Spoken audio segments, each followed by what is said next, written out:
Hi guys, स्वागत है आप लोगों का मेरे चैनल पे। मैं नाम जाने थे। अगर आप लौट के आ रहे हो, थैंक यू आपके लाइक, सब्सक्रिप्शंस, कमेंट्स के लिए, आपके डोनेशंस के लिए, आपके फुल ऑन सपोर्ट के लिए। अगर आप पहली बार आ रहे हो तो सब्सक्राइब ज़रूर से कर दीजिएगा। ओके, ये एक चैनल मैसेज है और मैंने कैमरा ऑफ ही रखा है, ठीक है। सो आप लोग मुझे इस वक्त देख नहीं सकते हो, जस्ट सुनो, ठीक है ना। लिसन, आप किसी ऐसे इंसान के साथ रिलेशनशिप में हो प्रेजेंटली, या फिर आप किसी के साथ रिलेशनशिप में थे पास्ट टेंस, ठीक है, जो हर चीज़ में एक कंपटीशन को इंट्रोड्यूस करता है। Like relationship he kind of आपके लिए कंपटीशन बन गया है। ये पर्सन कॉन्स्टेंटली आपके साथ compete करना चाहते हैं। ऐसा लगता है जैसे हर चीज़ हार जीत के ऊपर है। कोई भी टॉपिक हो, कोई भी बात हो, ये पर्सन हर आर्ग्यूमेंट को, हर बात को जीतना चाहते हैं। उन्हें सारा अटेंशन अपने ऊपर चाहिए एंड ऐसा लगता है जैसे कोई जंग सा छिड़ गया हो। कांस्टेंट आर्ग्यूमेंट है। लाइक सिंपल सिंपल टॉपिक्स पे भी आप आसानी से बात नहीं कर सकते। एक सुलझे हुए इंसान के जो नेचर होता है ना, आप इस पर्सन से एक्सपेक्ट नहीं कर पा रहे।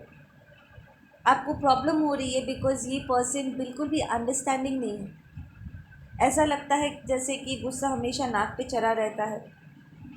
आपको वो सपोर्ट नहीं मिल पा रहा। सपोर्ट तो छोड़ो, वो अंडरस्टैंडिंग तक नहीं मिल पा रही है जो आपने एक्सपेक्ट किया था, ठीक है। ये पर्सन काफ़ी स्मार्ट, इंटेलिजेंट देखने में हो सकते हैं, ठीक है। चाहे तो वो स्मार्टली बिहेव भी कर सकते हैं। आपको लगा होगा कि ये पर्सन काफ़ी समझदार थे।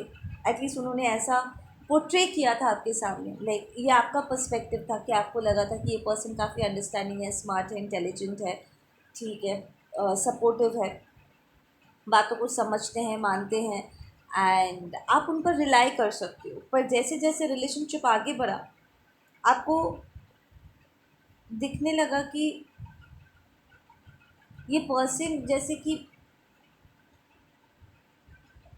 वो हर चीज़ को एक गलत मोड़ में लेकर के चले जाते हैं। लाइक टॉपिक को हमेशा एक गलत दिशा दे देते हैं, ठीक है ना। अब सिचुएशन ऐसी हो गई है कि आपको ऐसा लग रहा है जैसे कि ये पर्सन ही आपके अगेंस्ट फाइट करता है। लाइक ये ही आपको एक दुश्मन के नज़र से देखने लगी है या देखने लगा है। यूजुअली एक हेल्दी रिलेशनशिप में छोटे मोटे नोक झोंक लगे रहते हैं, आर्ग्यूमेंट्स हो ही सकते हैं, पर पार्टनर्स को डिसरिस्पेक्ट करना या हर टॉपिक को आर्ग्यूमेंट के लेकर के जाना, ये गलत है, राइट। एंड जहाँ पर आपने एक्सपेक्ट किया था कि आप दोनों एक टीम में हो, ठीक है, एंड आप दोनों can be against the world. Like अगर प्रॉब्लम हो रही है तो आपको उनका साथ मिलेगा और आप एज अ टीम काम कर पाओगे और साथ में प्रॉब्लम्स को सुलझा पाओगे। अगर कोई प्रॉब्लम भी है, ठीक है ना, like you both against the problem. पर अब तो सिचुएशन ऐसी हो गई है या हो गया था, अगर आप में से जिन लोगों के लिए ये पास्ट सिचुएशन है, कि ऐसा लग रहा है जैसे कि ये पर्सन ही जैसे आपके अगेंस्ट फाइट कर रहे हो। आपको अकेले ही अपने आप को, अपने रिलेशनशिप को डिफेंड करना पड़ जाता है। There is a battle going on constant, ठीक है ना। काफ़ी अग्रेसिव है ये इंसान। मैं ये प्रेजेंट में ही रीड करती हूँ ताकि क्योंकि ये एनर्जी मुझे कॉन्स्टेंटली मूविंग में शो कर रहा है। So for some of you guys, आप एक्चुअली ऐसे रिलेशनशिप में हो जो थोड़ा सा टॉक्सिक मोड ले लिया है, ठीक है ना। तो अगर ये आप लोगों के लिए पास्ट एनर्जी है तो आप उसे पास्ट में ही थोड़ा सा ऑल्टर कर लेना, ठीक है ना। तो ये पर्सन काफ़ी अग्रेसिव एक साइड देखते हैं। लाइक जहाँ पर उन्हें compete करना चाहिए, करियर फील्ड में बोलो या स्पोर्ट्स में बोलो, दैट्स अ डिफरेंट स्टफ, ठीक है। एक होता है हेल्दी कंपटीशन, बट ये पर्सन तो लिटरली अपने रिलेशनशिप में, अपने लव रिलेशनशिप में ही वो compete करने लगे हैं and this is a very bad loser. Like ये बिल्कुल भी अपनी गलती मानना नहीं चाहते हैं। हार भी जाए तब भी अब्यूसिव होने पर, like there are abusive words, insulting words, वो समहाउ आपको डिफेक्टेड, आप में फ्लॉड पिन पॉइंट करने की कोशिश करते हैं। क्योंकि वो अपनी गलती नहीं मान पाते समहाउ या मानना नहीं चाहते। It's become a very unfair situation for you, क्योंकि आपके लिए आपका रिलेशनशिप पूरी तरीके से एक जंग का मैदान बन गया है। अब यहाँ पर सिचुएशन ऐसी हो रही है कि दूसरे लोग भी यहाँ पर इन्वॉल्व हो रहे हैं। लाइक कुछ लोग ऐसे हैं आसपास के जो आप लोगों को शांत कराने की कोशिश करते हैं, उन्हें मनाने की, समझाने की कोशिश करते हैं कि तुम शांत हो जाओ। तो जो सिचुएशन को काम डाउन करने की कोशिश करता है, ये पर्सन उनके खिलाफ भी भड़क जाते हैं, सेइंग कि ओ अब तुम मेरे कलेक्टिव के साइड ले रहे हो, क्या तुम्हारे मन में कलेक्टिव के लिए ज़्यादा फीलिंग्स आ गई है। सो अगर कोई उन्हें समझाना भी चाहे तो वो उन पर भी भड़क जाते हैं, आप पर उंगलियां उठाते हैं, उन पर उंगलियां उठाते हैं। And then there are people जो आग में घी डालने का काम करते हैं। लाइक वो लिटरली खड़े होकर के मज़े लेते हैं। बहुत आसान है इस पर्सन को इन्फ्लुएंस करना, भड़काना, किसी भी सिचुएशन में आगे कर देना ताकि यहाँ पर एक फ़ाइट इनिशिएट हो सके। ये पर्सन अलाउ भी करता है कि लोग ओवर स्टेप करें बाउंड्रीज़ को, ठीक है। तो कुछ लोग ऐसे भी हैं जो उनके इस कॉम्पिटिटिव नेचर को बड़ा हवा देते हैं, ठीक है। एंड उनका साइड ले करके आपको दबाने की कोशिश कर रहे हैं, आपको सप्रेस करने की कोशिश कर रहे हैं। दे ट्राइंग टू से कि ओ तुम्हें समझना चाहिए, but how much can you hold understanding, है ना। आप कितना समझ होल्ड करोगे। अगर एक इंसान हर चीज़ को जंग के मैदान में कन्वर्ट कर दे तो it's going to be difficult, right. जहाँ पर चीज़ें बड़ी आसानी से समझदारी के साथ उसे सॉर्ट आउट किया जा सकता है, पर हर एक चीज़ को अगर इस तरीके से कॉम्पिटिटिव तरीके से लिया जाए और हर चीज़ में fight, arguments, insults, misbehaviour, aggression को लाया जाए, एंड ये पर्सन काफ़ी शॉर्ट टेम्पर भी है, बात बात में सिर्फ अपना गुस्सा जाहिर करते, then it's going to be difficult, right. आपको आप लिटरली अनफेयरली आपको ट्रीट किया जा रहा है and you can feel this very deeply. Probably इसीलिए आप आज ये रीडिंग आप सुन रहे हो, बिकॉज यू कैन फील कि आपके साथ यहाँ पर गलत हो रहा है बॉस, ठीक है ना। आपने ये भी नोटिस किया कि इन्हें जो सपोर्ट करते हैं, इनके जो लोग हैं वो काफ़ी वल्गर हैं। इनके शब्द, इनकी सोच, इनका बिहेवियर काफ़ी वल्गर है, जो आपके लिए बहुत ही टफ प्लेस है, ठीक है ना। क्योंकि जिस तरीके से ये अपने सोच को ज़ाहिर करते हैं, उनकी सोच ही जैसी है, जिस तरीके से वो बात करते हैं, the words they use are very very mean, very rude, ठीक है ना। आपको कई बार ऐसा लगता है कि पता नहीं भगवान मैं कहाँ से कहाँ आ गई या कहाँ से कहाँ पहुँच गया, ठीक है ना। लाइक ये कहाँ आ गया मैं ठीक है ना। इट्स लाइक ये person has an addiction to toxicity, ठीक है ना। जब तक एनर्जी में इंटेंसिटी नहीं आती है, वो भी बहुत नेगेटिव तरीके से, झगड़ा नहीं होता है, आर्ग्यूमेंट्स नहीं होता है, हर सिचुएशन को एक जंग के मैदान में कन्वर्ट नहीं किया जाता, तब तक इस पर्सन को जैसे शांति नहीं मिलती। तो ये पर्सन काइंड ऑफ स्ट्रेस को इंट्रोड्यूस करता है। कई बार आपने ये भी नोटिस किया होगा कि ये पर्सन जानबूझ के झगड़ों को इंट्रोड्यूस करता है, जहाँ पर लाइक चीज़ें बहुत कामली हो रहा है, अच्छे से हो रहा है, ये पर्सन जानबूझ के सिचुएशंस को ख़राब कर देते हैं। So this person has an addiction to toxicity, to fights, to being competitive, ठीक है ना। ये कॉम्पिटिटिव रहना इन्हें पसंद है, इन्हें इस एनर्जी में रहना पसंद है, और इसीलिए ये पर्सन आपके लिए मिसमैच हो गई है, क्योंकि आप इस तरीके से कांस्टेंट कंपटीशन में नहीं रह सकते। ऐसा नहीं है कि लोगों के लाइफ में कंपटीशन नहीं होता है, बिल्कुल होता है। एक हेल्दी कंपटीशन होना भी चाहिए, इसे लाइफ में आगे बढ़ने में एक इंटरेस्ट बना रहता है। compete सब करते हैं, पर compete करने का एक जगह होता है। आप घर को इस तरीके से जंग का मैदान नहीं बना सकते, राइट। और ये पर्सन कॉन्स्टेंटली इसी एनर्जी में रहना चाहते हैं, एंड इट फील्स लाइक कि जैसे आपको सांस लेने का मौका नहीं मिल रहा है।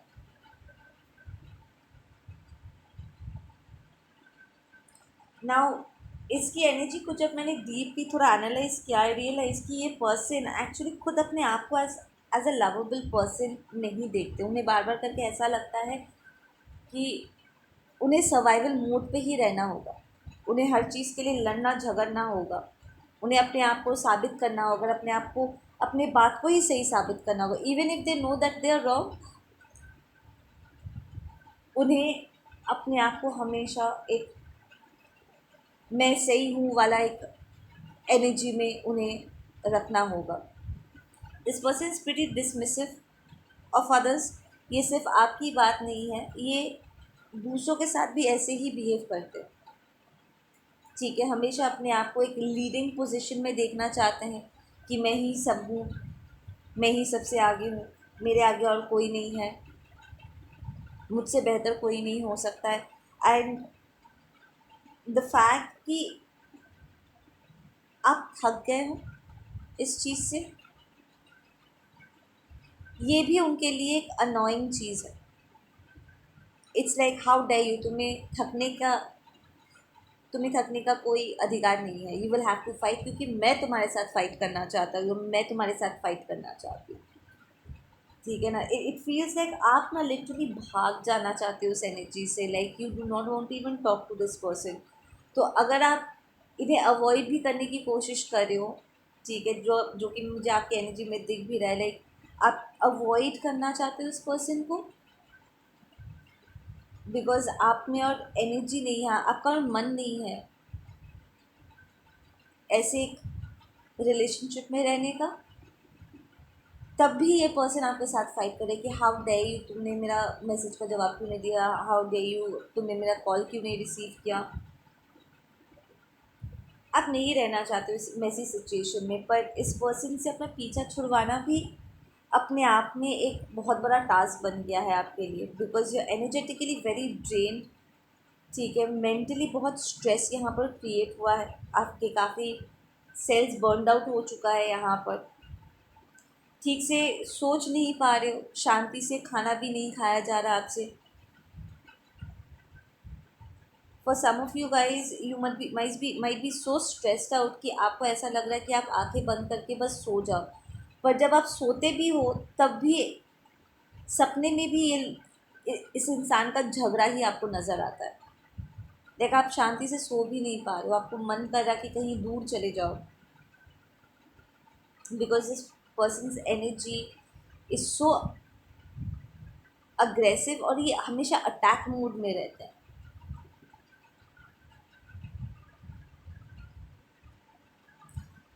जब आप इस पर्सन को बात करोगे कि क्यों आप यहाँ पर नहीं होना चाहते, या फिर ऑलरेडी आप बात करने की कोशिश कर चुके हो, इट सीम्स लाइक ये पर्सन आपकी बात जैसे सुनना भी नहीं चाहते। लाइक उन्हें फ़र्क ही नहीं पड़ रहा है कि आप क्या कह रहे हो उनसे। अब तो बात काइंड ऑफ यहाँ पर ज़बरदस्ती वाली आ गई है कि अगर आपकी इच्छा नहीं भी है इस रिलेशनशिप में रहने का, फिर भी ये पर्सन समहाउ आपको अपने साथ बांध के रखना चाहते हैं। तो आपको ऐसा लग सकता है जैसे कि आप किसी बंदिश में आ गए हो, एंड आपको यहाँ से निकलने का कोई रास्ता नहीं नज़र आ रहा है, and you are sad and you are upset. For some of you guys आपने हेल्प मांगने की भी आपने यहाँ पर कोशिश की है। ठीक है, बड़ों से बात करना, दोस्तों से बात करना, कोई एक्सपीरियंस पर्सन से बात करना ताकि ये प्रॉब्लम सॉर्ट आउट हो सके। बट द इशू इज़ कि ये पर्सन खुद अपनी गलती को सुधारना नहीं चाहते। ये अपने आप को परफेक्ट देखते हैं और कोई भी क्रिटिसिज्म इसे हैंडल नहीं होता है। अगर आप वहाँ से हटना चाहते हो तो वो आपको जाने भी नहीं देना चाहते। So there is an energy of like आप भाग के कहीं छुप जाना चाहते हो ताकि आप तक पहुँच ना सके। नाउ यहाँ पर कुछ कार्मा प्ले हो रहा है। ठीक है ना, टेल यू गाइज कि इस पर्सन को क्या कार्मा मिलने वाला है या मिलना ऑलरेडी शुरू हो गया। For some of you guys ये ऑलरेडी आपका एक्स रिलेशनशिप है। ठीक है ना, एंड उन्हें ऑलरेडी कार्मा मिलना शुरू हो चुका है। और फॉर अदर्स जिनके साथ ऑलरेडी ये हो रहा है, डोंट वरी, आपके रहते रहते ही इनका कार्मा शुरू होगा और आपको वहाँ से बाहर निकलने का भी मौका मिल जाएगा। बिकॉज़ ये जो कार्मा रिटर्न है, ये इस पर्सन को इतना बिजी कर देगा कि इनके पास समय नहीं बचेगा आपके पीछे आने का। ठीक है ना, लाइक सारे दरवाजे बंद हो जाने वाले हैं, कुछ आपकी इच्छा से, ठीक है, कुछ आपके प्रार्थनाओं के चलते, और कुछ डिवाइन की इच्छा से कि अब बहुत हो गया बस। ठीक है ना। नाउ इनका जो कार्मा है, ये पर्सन का कार्मा जो शुरू होने वाला है, it's going to start with a fight. ठीक है ना, ये किसी और पर्सन के साथ किसी लड़ाई में उलझने वाले, लाइक लिटरली हाथापाई होने वाला है। और इनकी हाथापाई जिसके साथ होगी ना, वो इंसान बहुत सही है, they gonna mess with the right person. और ये राइट पर्सन अपने आप में एक बहुत ही स्ट्रॉन्ग एनर्जी है, प्रॉब्ली उनसे ज़्यादा पावरफुल है, ज़्यादा रिच है, ज़्यादा इन्फ्लुएंशियल है, स्पिरिचुअली, मेंटली, इमोशनली स्ट्रॉन्ग है, कोई डिवाइन बीइंग है जिसके साथ वो लड़ करके जीत नहीं पाएंगे, उन्हें हार का मुंह देखना ही होगा। ठीक है, और यहीं से उनका कार्मिक व्हील बदलने वाला है। एंड उसके बाद से अब तक उन्होंने जो दूसरों के साथ, स्पेशली आपके साथ उन्होंने जो मिसबिहेव किया था, उसका हिसाब किताब शुरू होने वाला है। This person is going to receive a lot of attacks, verbal attacks, like लोग मुंह पर उन्हें बातें बोलकर निकल जाएंगे और ये पर्सन कुछ नहीं कर पाएगा। एक टाइम था जब वो आपको उल्टी पुल्टी बातें बोलते थे और आप उनसे लड़ नहीं पाते थे, फिर चाहे आउट ऑफ रिस्पेक्ट हो, आउट ऑफ आपकी फीलिंग्स हो, या फिर आप बस लड़ना नहीं चाहते, या आपको लड़ना ही नहीं आता। ठीक है, आप बहुत ही काम, सोबर, स्वीट पर्सन हो सकते हो जिसे लड़ाई झगड़ा नहीं करना आता बॉस। आप गुस्सा भी करते हो तो आपके जो वर्ड्स मुंह से निकलता है वो बहुत ही सोबर तरीके से होता है, 2-3 लाइन में आप बात को ख़त्म कर देना चाहते हो, because you do not want to indulge in that energy. आपसे फाइट होता नहीं है, चिल्ला मिल्ली करना, तमाशा करना नहीं होता आपसे। ठीक है ना, बट ये पर्सन ड्रामा करने में एकदम माहिर। ठीक है ना, तो ये कुछ ऐसे लोगों से मिलेंगे जो उनसे भी ज़्यादा गए गुजरे हो, and these people are going to take advantage of it. ठीक है ना, और ये इनके ऊपर लिटरली एक अपर हैंड इस पर्सन के ऊपर उन्हें मिलने वाला है, जहाँ पर ये उन्हें दिखाएंगे कि बेटा तुझसे भी पावरफुल कोई है, तुझसे भी ज़ोरदार कोई है।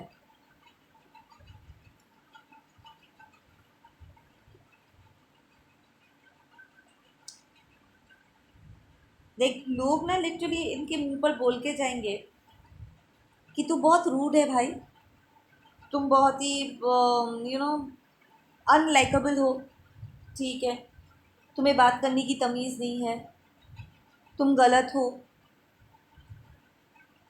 मैं तुम्हें पसंद नहीं करता या मैं तुम्हें पसंद नहीं करती। लाइक लोग literally left right and centre इस पर्सन के टॉक्सिक बिहेवियर्स को कॉल आउट करने वाले, लाइक द फैक्ट जहाँ पर वो अपनी गलती मानना नहीं चाहते थे, अपने आप को सुधारना तो बहुत दूर की बात है, वो अपने आप में कोई क्रिटिसिज्म, कोई अच्छी क्रिटिसिज्म भी वो सहन नहीं कर पाते थे।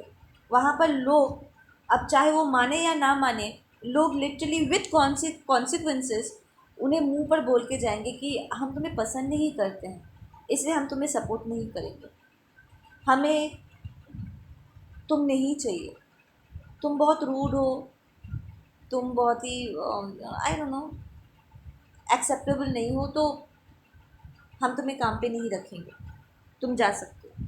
Like people will be dismissive of them, वो लिटरली उन्हें डिसमिस करके निकल जाएंगे, और ये पर्सन कुछ कर नहीं पाएगा, आपका ये एक्स।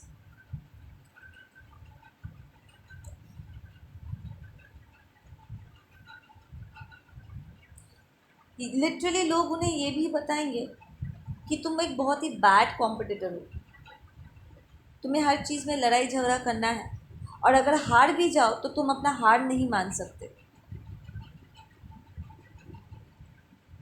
ठीक है ना।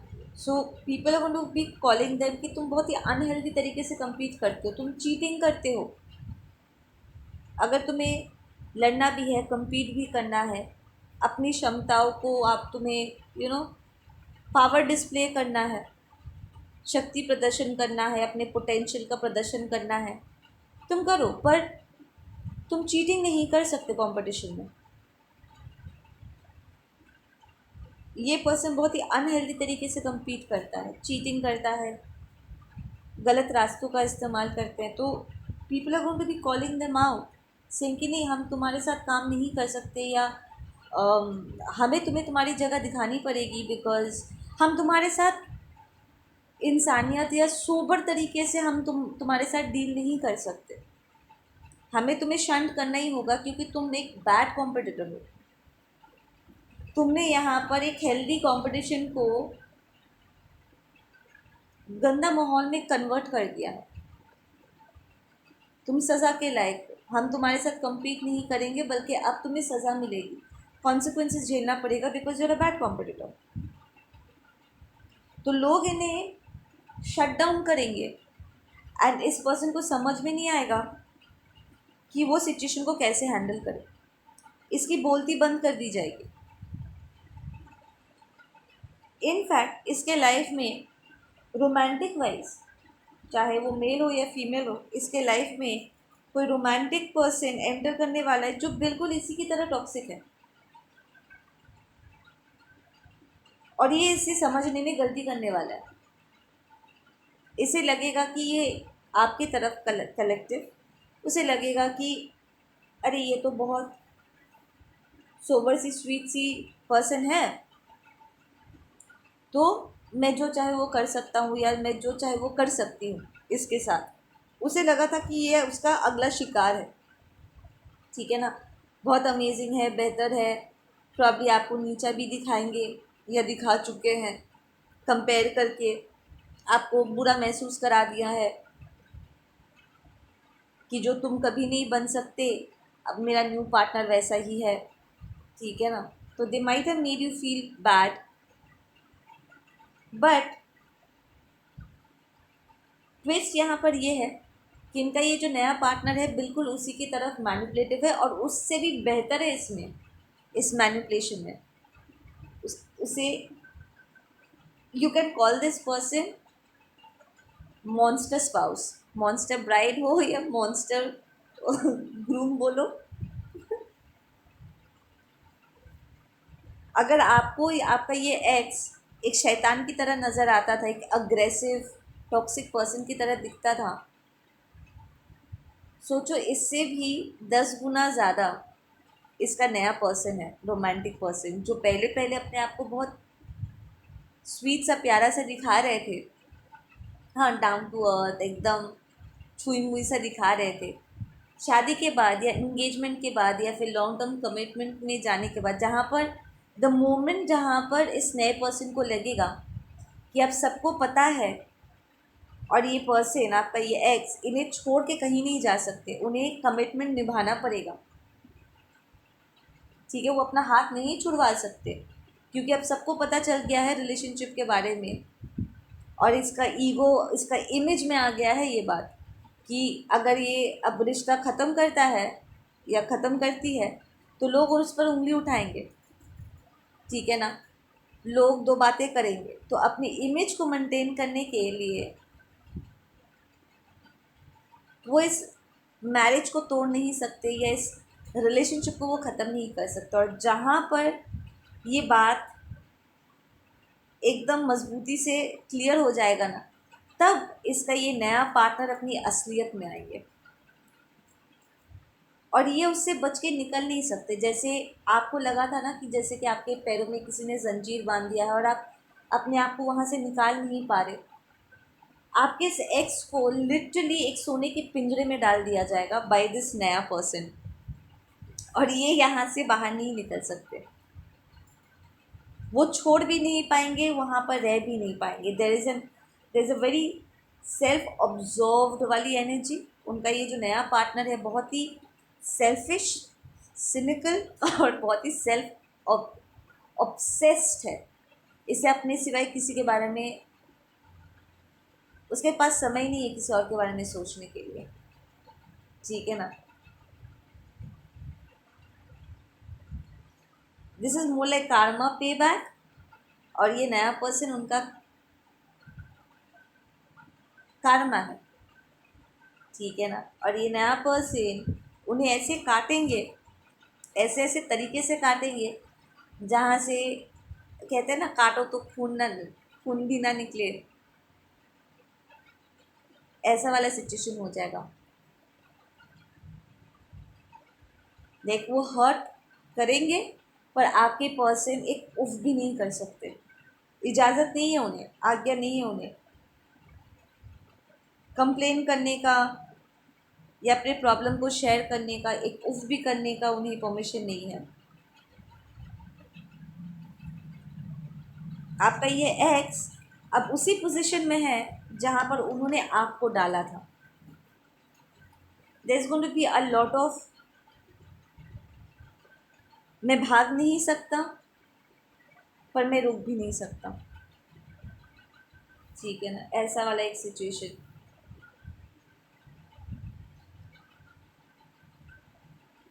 उनके अंदर एक डर बैठ जाएगा बाय द टाइम ये कार्मा कंप्लीट होगा ना, तब तक उनके मन में एक अजीब सा डर बैठ जाएगा रिश्तों को लेकर के। इमोशनली काफ़ी घायल होने वाले ये लोग, ये पर्सन, ठीक है ना। ऐसा भी ये लोग तो प्रॉब्ली जिन्होंने इनका साथ दिया था उन्हें भी ये कार्मा मिलने वाला है। इंस्टेंट कार्मा अटैक्स होंगे, ठीक है। बात बात पे बातें सुनना होगा, उठते बैठते there is going to be a very strict discipline के नाम पे एक स्ट्रिक्ट रोबोट की तरह इसकी लाइफ बनने वाली है। उठते बैठते बात सुनना होगा, इंसल्ट्स फेस करने होंगे।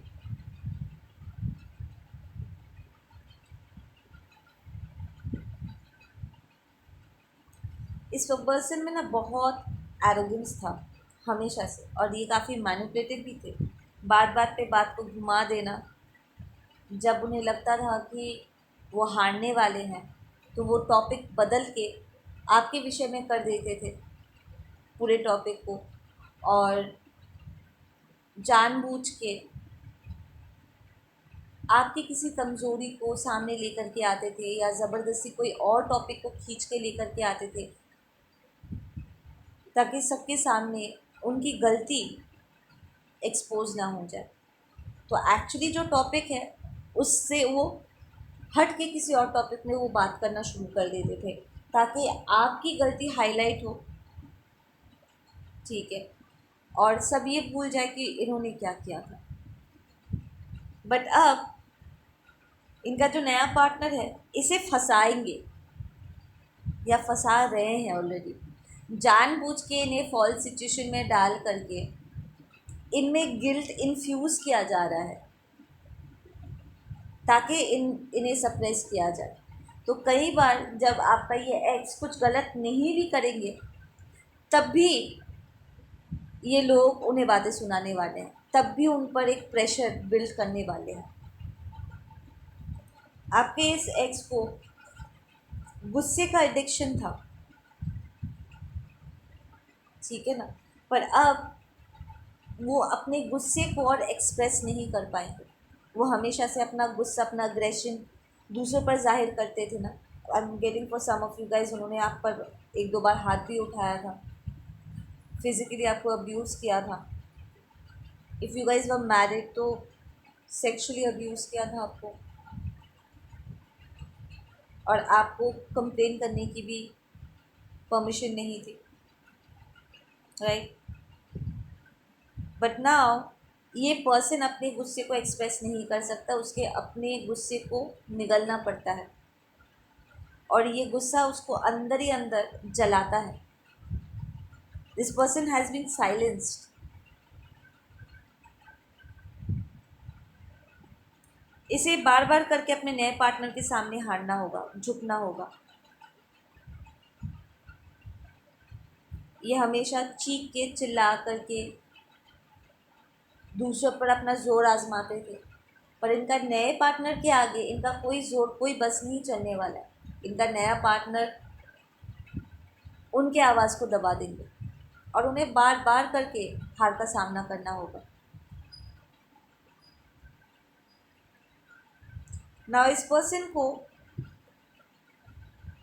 एक पॉइंट आएगा इस पर्सन के लाइफ में, इस टॉक्सिक रिलेशनशिप में रह के, जहाँ पर उसे सोचने के लिए वो मजबूर हो जाएगा कि उन्होंने अब तक क्या किया था, अपने लाइफ में वो क्या क्या किया है। तब उन्हें आपका ख्याल आने वाला है, या ऑलरेडी उन्हें ख्याल आ रहा है। दे आर रियलाइजिंग कि उन्होंने आपके साथ और दूसरों के साथ, खास करके आपके साथ, उन्होंने किस तरीके से मिसबिहेव किया था, अपने पावर का, अपनी जगह का उन्होंने किस तरीके से गलत इस्तेमाल किया था, and how you felt in the relationship. और आपकी वो बातें, काइंड ऑफ ये पर्सन आपकी कही हुई बातों को अपने आप को रिपीट करता हुआ पाएगा, और तब उन मोमेंट्स में उसे रियलाइज़ होगा कि आप जो बातें कहते थे अपने डिफेंस में, अपने बचाव में, या अपने इनोसेंस में, द फैक्ट कि आप इस रिश्ते से दूर चले जाना चाहते थे, या फिर आप अंडरस्टैंडिंग होल्ड करने की बात करते थे, प्रॉब्लम्स के सल्यूशंस को शांति से सॉर्ट आउट करने की बातें करते थे, और थक हार के प्रॉब्ली अपना फ़ोन स्विच ऑफ करके कहीं भाग जाने का आपका जो एक, आखिर तक आपके अंदर भी वो जो एक एनर्जी आ गई थी, वो कहाँ से आई थी, क्यों आई थी, वो अब उन्हें समझ में आने लगेगा कि आपका जो भी प्रतिक्रिया थी वो इनके कमियों के वजह से ही था, क्योंकि उन्होंने आपको जिस तरीके से उन्होंने आपको ट्रीट किया था, आपने वो सारी प्रतिक्रियाएं दी थी। दे इवन रियलाइज कि आप तरीके से रिलेशनशिप में फंक्शन तक नहीं कर पाए। द फैक्ट कि अगर आपको कभी लगा था कि आप इस पर्सन को कभी समझ नहीं पाए, उसकी असलियत को ठीक से जान नहीं पाए, आपको जज करने में गलती हो गई, इस पर्सन को भी कहीं ना कहीं ऐसा लगा था कि शायद उन्होंने आपको जज करने में गलती कर दी, ठीक है ना, ज़बरदस्ती का। But now this person is realising कि उन्हें आपको जज करने का कोई अधिकार नहीं, क्योंकि आप कभी भी खुल के रिलेशनशिप में, लाइक एक इंसान होता है ना खुल के सामने आना, उन्होंने कभी भी आपको वो जगह दी ही नहीं, वो कंफर्ट आपको दिया ही नहीं, वो सेफ्टी उन्होंने उस रिलेशनशिप में आपके लिए क्रिएट किया ही नहीं कि आप खुल करके फंक्शन कर सको, अपने आप में आ सको, दिल खोल के बातें कर सको, अपने आइडियाज़ शेयर कर सको, और अपनी रिलेशनशिप को पूरी तरीके से जी सको। उन्होंने ही आपको जीने नहीं दिया, बल्कि आपके लिए इस पूरे रिलेशनशिप को एक टॉर्चर, एक हेल बना दिया था, जिससे आप पहले आप सहन कर रहे थे, फिर बाद में आप भाग जाना चाहते थे, and there is going to be no return for you, कि आप कभी भी पिंजरे से एक बार पंछी उड़ जाए तो वो वापस थोड़ी ना आता है। उनके वजह से ही आपका ये बिहेवियर है, कि वही जड़ है आपके इस बिहेवियर का, नहीं तो आप ऐसे पहले नहीं थे। तो ये लिटरली इस पर्सन को, इस टॉक्सिक रिलेशनशिप में जाने के बाद इस पर्सन को कॉन्टेम्पलेट करना पड़ेगा, सेल्फ रिफ्लेक्ट करके उसे रियलाइज़ उसको करना होगा कि उन्होंने आपको इस तरीके से बिगाड़ दिया था, जबकि आप पहले ऐसे नहीं थे। ये पर्सन रियलाइज़ करेंगे कि जब वो आपसे मिले थे, आप एक अलग पर्सनैलिटी, एक अलग पर्सन थे आप, पर बाद में चीज़ें बहुत, आप बहुत बदल गए थे, और इस बदलाव को उन्होंने भी महसूस किया था, and now they will have to accept the fact कि आप में आई इस बदलाव का कारण भी वही है।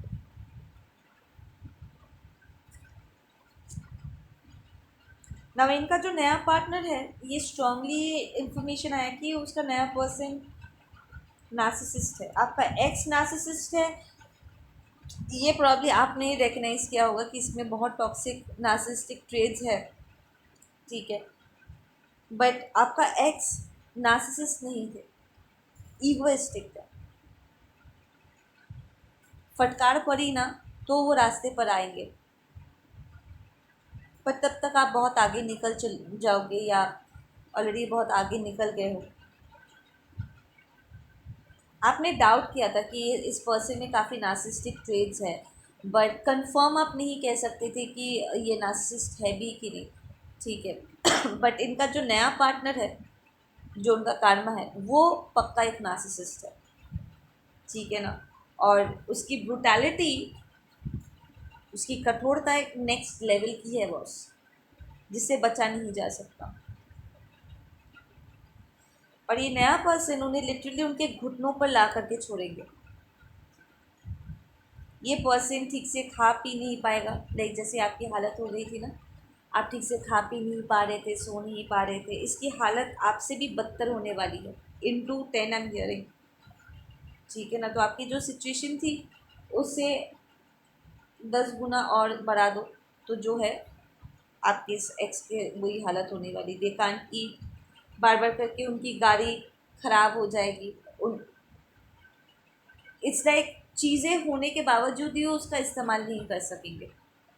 लाइक जानबूझ के उनका जो कार्मिक एक्स है प्रॉब्लम उसके गाड़ी का पेट्रोल ख़त्म कर देंगे ठीक ऑफिस जाने से पहले, तो वो आप गाड़ी लेकर के नहीं जा सकते, या एक्सीडेंट करके तोड़ मोड़ के उसको रख दिया है, तो गाड़ी है उनके पास पर वो गाड़ी चला नहीं सकते, उन्हें पब्लिक ट्रांसपोर्ट लेना पड़ेगा, धक्के खाने पड़ेंगे, ठीक है ना। तो इनकी ज़िंदगी एक एक ड्यूटी की तरह, एक ज़बरदस्ती मोनोटोनस लाइफ में बदलने वाली एक बर्डन सा बन जाने वाला है, जहाँ पर वो खुल के जी नहीं सकते। उसे टाइम टू टाइम खाना तो मिलेगा, थोड़ी बहुत नींद भी मिल जाएगी, पर सिर्फ इसलिए ताकि अगले दिन उठ करके वो इस नए नार्सिसिस्टिक पार्टनर के पागलपंती को झेल सके। बाकी उसकी अपनी खुद की लाइफ कुछ भी नहीं बचने वाली है। ये पर्सन अपने इमोशंस को ना होल्ड बैक नहीं कर पाएंगे, प्रॉब्ली नहीं कर पा रहे हैं, एंड ये रोते हुए सोने जाएंगे, रो रो करके वो सोने जाएंगे। लाइक जब कोई नहीं देख रहा है, छुप छुप के रोते रोते वो सोने जाएंगे। इस पर्सन को अगर डिप्रेशन भी होता है तो किसी को पता नहीं चलेगा, छुप छुप करके डॉक्टर्स देख रहे हैं, दवाइयाँ ले रहे हैं, तो किसी को पता नहीं चलेगा। उन्हें छोटी सी छोटी चीज़ के लिए अपने नए नार्सिसिस्टिक पार्टनर से परमिशन लेनी पड़ेगी, हर चीज़ का हिसाब देना पड़ेगा, ठीक है। कांस्टेंट इनके ऊपर नज़र रखी जाएगी, इनका पीछा किया जाएगा। इसका नार्सिसिस्टिक पार्टनर काफ़ी इनसिक्योर है, हमेशा चीज़ों को कंट्रोल करना चाहते, तो हर एक उसके मूव को मॉनिटर किया जाएगा। वो क्या पहनते हैं, खाते हैं, हर एक चीज़ ये नए नार्सिसिस्टिक पार्टनर के हिसाब से होने वाला है। एंड आखिर में इस पर्सन को रियलाइज़ होगा कि उनके साथ जो हो रहा है वो क्यों हो रहा है, तब उन्हें आपकी याद आएगी।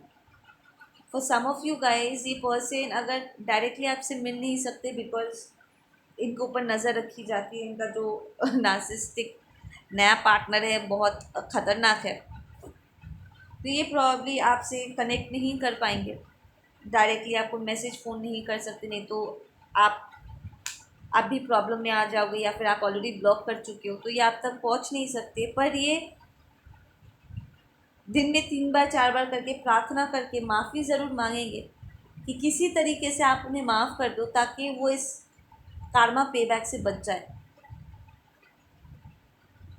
ठीक है ना। And for some of you guys you might already have forgiven, ठीक है, आपके लिए भी आसान नहीं था, आपने प्रॉब्लम माफ़ कर दिया है या माफ़ करने की कोशिश कर रहे हो। But one thing I will tell you guys कि आप चाहे माफ़ करो या ना करो, सबको अपने कर्मों का हिसाब देना पड़ता है। ठीक है ना। सो ये अगर माफ़ी मांग भी रहे हैं बार बार करके, रिपेंट मोड में है, पश्चाताप कर रहे हैं, तो it's completely up to them, ठीक है, and it's part of their process